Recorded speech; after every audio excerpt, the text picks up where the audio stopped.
Сайн байцгаана уу? Thriller House сувгаас мэдчилж байна.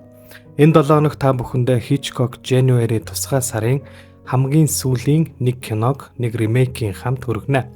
Өнөөдөр хүргэх кино бол 1954 онд гарч байсан Hitchcock-ийн Dial M for Murder буюу алгын дуудлага хэмээх триллер кино байгаа. Энэ киноны гол дүрүүдэд Ray Milland, Grace Kelly, Robert Cummings нар тогложээ. Ингээд киноныхоо үйл явдал руу орцгоё. Уг киноны үйл явдал 1950-ад оны Лондон хотод өрнөх бөгөөд киноны гол дүрүүд болох зодог тайлсан алдартай теннисчин Тони Вендис, түүний эхнэр Марго нартай бид танилцах болно. Марго өдрийн сониноос Америкаас Лондонд ирж байгаа Queen Mary хэмээх хөлөг онгоцонд түүний нууц амраг болох Mark Halliday гэгч Америкийн детектив романы зохиолч ирж байгааг олж уншдаг. Тэгэд Марго хоёр бүсгүйн гэрт уулзаж энэ үеэрээ Марго нөхрийгөө огт өөр хүн болчихсон. Мөн Маркийн түүнд бичсэн захидлыг нэгэн үл таних хүн бүсгүйн зүгнээс хулгайлж аваад түүнийг сүрдүүлж мөнгө нэхэж дарамтлах болсон. Нэгсэн мөнгийг нь явуулсан ч захидлыг нь буцааж өгөөгүй талаар ярьдаг. Үүний дараа нөхөр Тони гэртээ ирж Марктай танилцсан.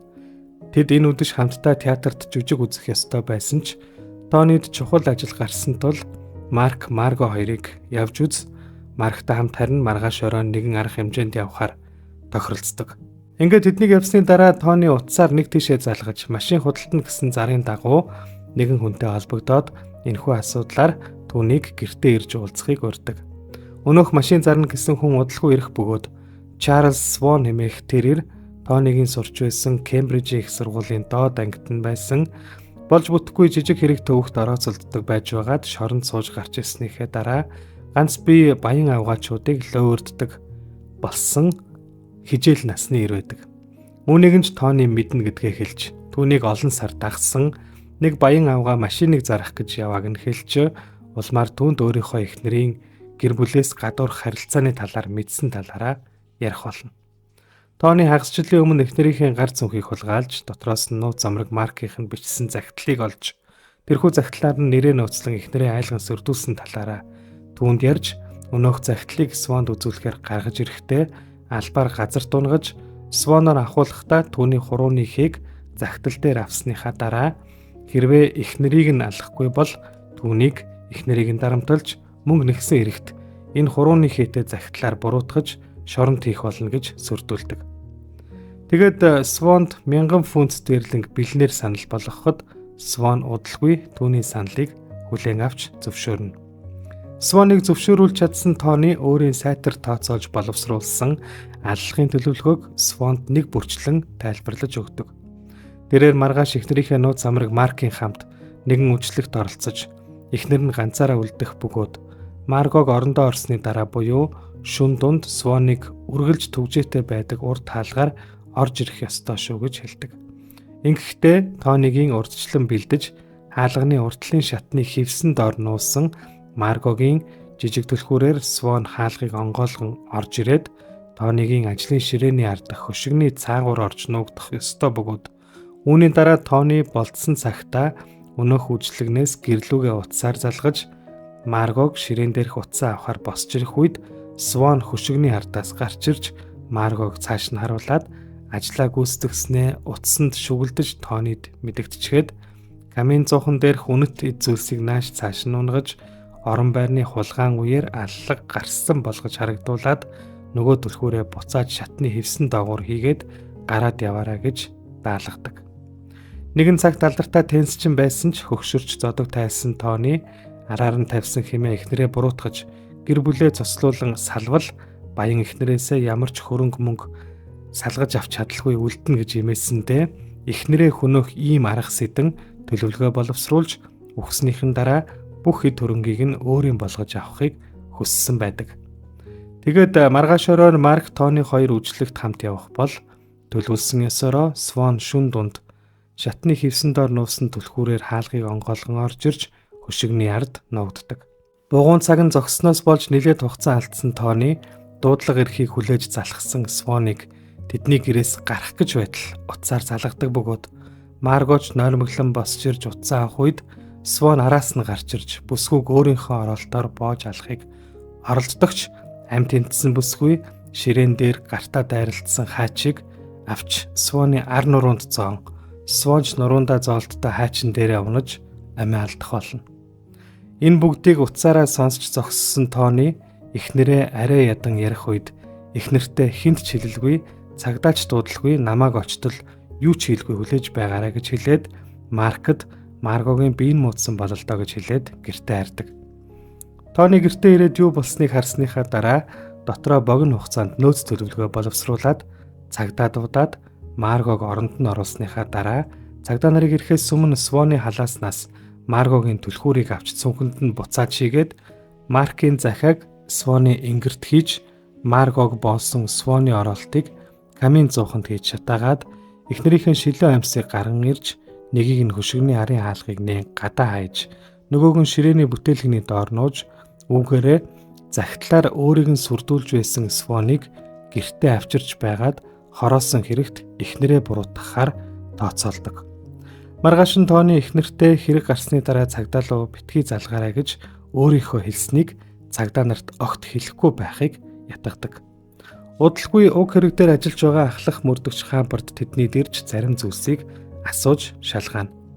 Мөрдөгч бүх нотлох баримтууд Своныг урд хаалгыг онгойлгон орж ирсэн болохыг нотлоод байна гэхэд Тони Своныг эхнэрийнхэн цүнхийг хулгайлж захидлыг авахдаа түлхүүрийг нь бас хувилж авсан байх гэж хэлдэг. Ийхүү мөрдөгчийн сэжиглж буй бүхий л жижиг сажиг зүйлүүд дээр Тони хинч сонссон итгэхээр зүйлүүдийг ярьсаар мөрдөгч Хаббард өөрийг нь сүрдүүлж байсан Своныг санаатаагаар хороосон эрэгт Маргог буруутгаж баривчлахаас өөр аргагүй байдалд хүрдэг. Тэгээд удалгүй Маргогийн үйлдсэн хүү амны хэргийн шүүх хурал болж түүнийг буруутаа гэж үзэн цаазын ял оноох болно. Хэсэг хугацааны дараа Маргог цаазаар авахаас 1 хоногийн өмнө хайртай бүсгүйгээ аврахын тулд аргаа барсан Марк Тони дээр ирж Маргог аврах өөрийнхөө бодож зохиосон төлөвлөгөөг түүнд танилцуулдаг. Маркийн энэхүү зохиомол түүх нь жихнээсээ болсон үйл явдалтай үндсэндээ төстэй байх бөгөөд тэрээр Тониг эхнэрээ халуулахаар Свонд мөнгө төлсөн хэмээн цагдаа нарт хэлэх юм бол эхнэрээ цаазын ялаас аварч өөрөө хэсэг хугацаанд торны цаан суугаад гараад ирэн шүү дээ хэмээн Тониг ятгаж байх үеэр мөрдөгч Хаббард тэдний хаалгыг тогшин гинт орж ирэх бол Марк тэнд байгаагаа мэдэгдэлгүй унтлахын өрөөнд нь орж нуугддаг. Мөрдөгч Тонигоос яагаад сүүлийн үед их хэмжээний мөнгө өрөөд яваад байгаа талаар нь асууж шалгаан мөн тэдний шалнаас түлхүүр оллоо. Чиний хүү гэж асуунгаа Тонигийн цовны ингэрийн халаасанд гэрийн түлхүүр байгааг нь анзаардаг. Мөн тэрээр Тонигийн алга болсон гих дипломат цүнхний талаар асууж Тониж таксинд орхиод буучихсан. Яг цагдаад мэдэгдэх гэж байлаа хэмээн хэлтэл дотроо дүүрэн бэлэн мөнгөтэй тэрхүү цүнхийг нь орон дээрээс олсон Марк гарч ирэн мөрдөгчөд харуулдаг.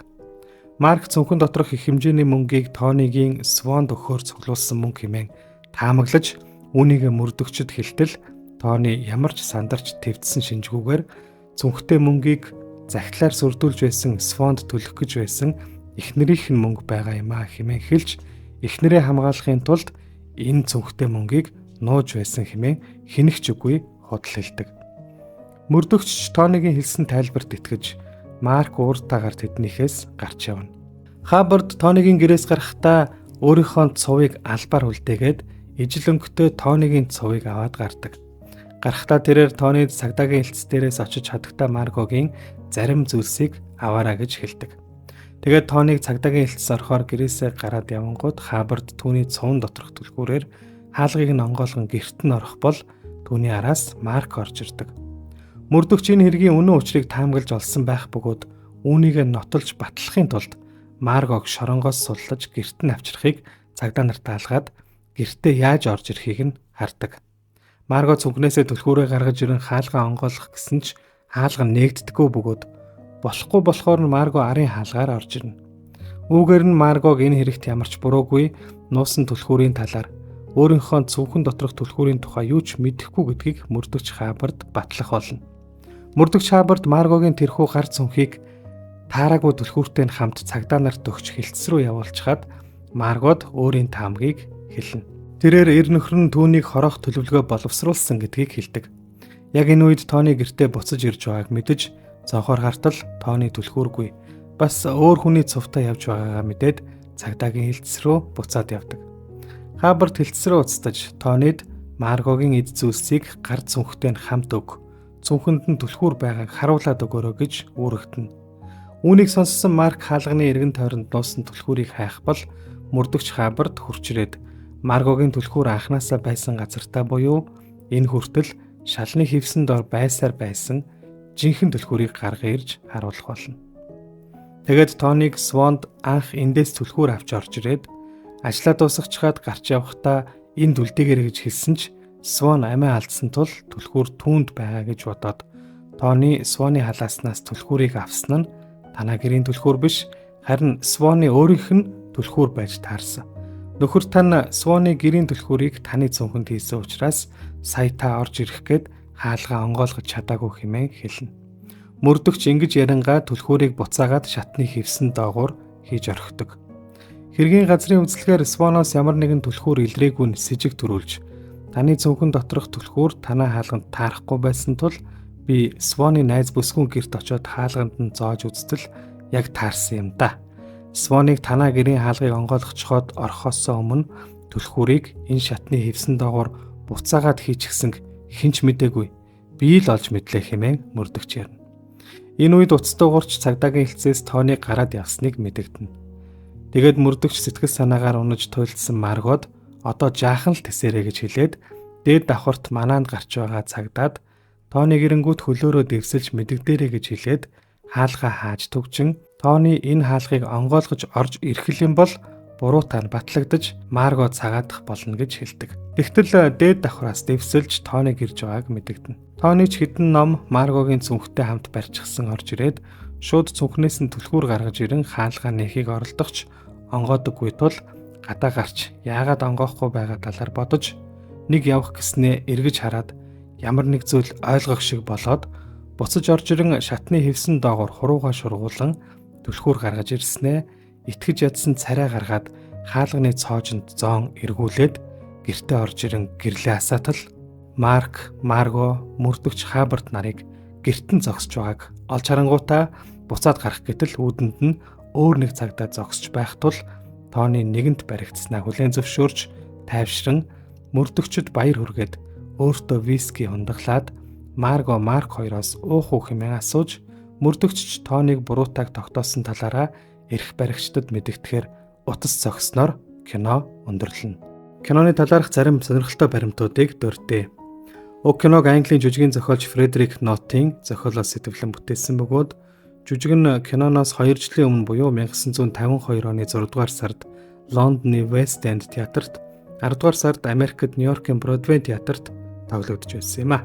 Тухайн жүжигт мөрдөгч Хабарт хөлсний алуурчин Своны дүрийг бүтээсэн жүжигчин Джон Уильямс, Энтони Доусон нар Хичкокийн кинонд ч мөн дээрх дүрүүдтэй ахин тоглож бүтээсэн байдаг байна. Тайзнаа мөрдөгчийн дүрийг бүтээсэн жүжигчин Джон Уильямс 1953 оны Тоны шагнал гардуулах ёслолоос жүжигийн шилдэг эрхтэй жүжигчин төрөлд шагнал хүртэж байжээ. Энэхүү киноны зураг авалт маш богино хугацаанд буюу 1953 оны 8 дугаар сараас 9 дугаар сарын хооронд ердөө 36хан өдрийн дотор явагдаж өндөрлөж байжээ. Найруулагч Альфред Хичкок киноны нөхрийн дүрд алдарч жүжигчин Кэри Грантыг тоглуулахыг хүссэн боловч Warner Brothers кино компани зүгээс тухайн үедээ эд нэрд гарч байсан жүжигчин Кэри Грантыг эсрэг дүрд тохирохгүй гэж үзснээс гадна Кэри Грант ч өөрөө татгалцсан учраас энэ дүрд тоглох дур сонирхолтой байсан Рэй Миландад өгч байжээ. Уг киног 1.4 сая $1 төсөв зардлаар бүтээсэн ба олон улсын кино театраас олсон нийт орлогын хэмжээ $6 сая хүрсэн юм. Энэ кино нь Альфред Хичкокийн анхны өргөн дэлгэцийн бүтээл бөгөөд мөн 3D форматаар бүтээсэн түүний цорын ганц кино юм а. 1950-ад оны ихэр цэнхэр улаан өнгийн шил зүүж үздэг 3D кино хэсэг модонд орох үеэр уг киног хийсэн ч найруулагч дургүй байсан учраас кино театрт энгийн форматаар гаргах зөвшөөрөл аван энгийнээр гаргаж байжээ. 1980 онд 3D кино дахин модонд орох үеэр уг киног 3D хувилбараар Америкийн кино театруудаар дахин гаргаж байсан байна. Хийсэн бүтээл болгон дээр жижиг дүр бүтээдэг Альфред Хичкок уг киноны ихэнх хэсэгт Тони гэртээ Свонтой ярилцах үед үзүүлдэг их сургуулийн төгсөгчдийн уулзалтын гэрэл зурган дээр ширээн дээр сууж байгаагаар гардаг юм а. Уг киноноос сэдвлэн бүтээсэн маш олон уран бүтээлүүд гарч байсан. 1956 онд NBC сууг, 1967 онд ABC суваг телевизийн кино бүтээн гаргаж байсан бол мөн 1981 онд Америкчууд дахин нэг телевизийн киног бүтээсэн байдаг. Энэ этгийг улсад 1985 онд хинди хэл дээр Айтбар, тамил хэл дээр Сави хэмээх 2 кино 1985 онд, Малайлам хэл дээр New Year хэмээх кино 1989 онд, Хумрас хэмээх кино 2002 онд гарч байжээ. 1981 он зөвлөлт холбоот улсад Тони Вендисийн Алдаа гэсэн нэртэй телевизийн кино хийж байсан бол Пакистанд 2001 онд Khoe Khodum Kahan нэмэх кино гарч байжээ. Харин манай сувг удахгүй та бүхэнд энэхүү киноны ремейк болох 1998 онд Холливуудад бүтээсэн Perfect Murder хэмээх киноны давчлалыг хүргэх болно. Өнөөдрийн бичлэгээрээ үзэгч та бүхэнд Альфред Хичкокийн 1954 оны Dial M for Murder хэмээх детектив триллер төрөл жанрын киног хүргэлээ. Бидэнд талархлын комент үлдээж байгаа үзэгч та бүхэнд баярлалаа. Мөн бичлэг таалагдсан бол лайк дарж манай сувгийг subscribe хийгээгүй байгаа бол subscribe хийгээрэй. Дараагийн бичлэгээр уулзлаа. Дүр баяртай.